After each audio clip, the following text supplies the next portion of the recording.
Follow me around Singapore. So first I had a layover in Hong Kong, so I grabbed some ramen at the airport. Then I took my connecting flight to Singapore and I landed at 6 a.m. So I took the train and the bus, and the transportation system here is very advanced. So it was very easy and very cheap and very fast. I dropped my stuff off at my hostel in Chinatown, and then I took a train to Kampong Glam, which is the Muslim quarter here. And I definitely went too early because everything was basically closed and there was nobody here. So I walked over to a local hawker center and I got laksa, which was so good. It was like a spicy coconutty noodle soup, and this one had cockles, which is like clams, and fish cakes. And then I walked over to Little India, and it honestly reminded me a lot of what India smelled like in a good way. Then I stopped by a cafe to grab a mango lassi, and honestly this lassi was not very good, but the owner sat with me and let me try some of his lunch, which is Indian food that I've never seen before, so I'll give it an 8 out of 10 for the experience. Then I took a train back to Chinatown to check out all the food stalls, and they had so many options. They even had a whole array of chicken feet there. Then I walked over to another hawker center and I got nasi lemak, which is a coconutty pandan rice with chicken on the side. The rice and the sauce were good, but the chicken was very dry. I don't know if I got a bad one. Then I took a train to Marina Bay Sands to see the light show, and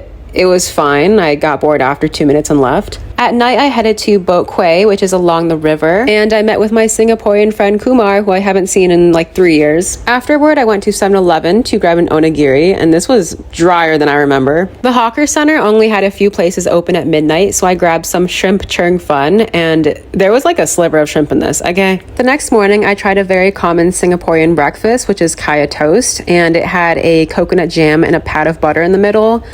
I don't understand how you're supposed to eat the butter. For lunch, I wanted to try the popular Hainanese chicken rice, so I went to this food stall, and this was a very popular food stall. There was a very long line. This was really good. The chicken was very moist. It was very flavorful. The only problem is that hawker center food portions are very small for me. Then I had some extra change left, so I used that to get a boba tea before I headed to the airport. And next, I will be going to Bali.